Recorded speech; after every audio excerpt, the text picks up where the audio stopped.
Ang e-books ba at music downloads ay legal na produkto?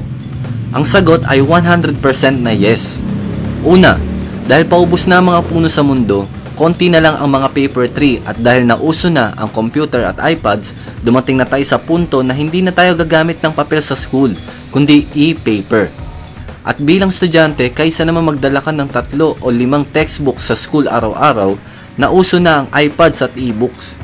Alam mo bang sa Amerika, tumaas ang benta ng e-books ng 4,456% noong 2008 dahil nung taon na yon ay nakabenta sila ng 457 million na e-books.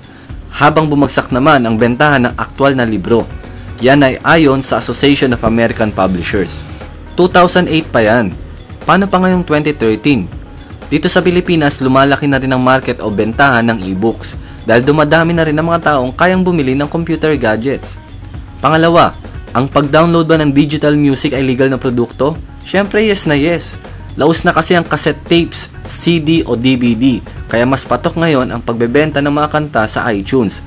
Per download po ng kanta ang bilihan dyan.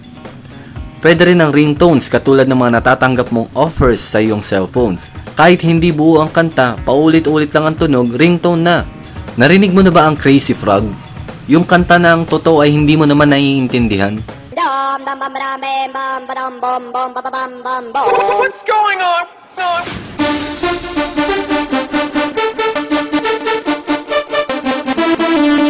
Ding ding.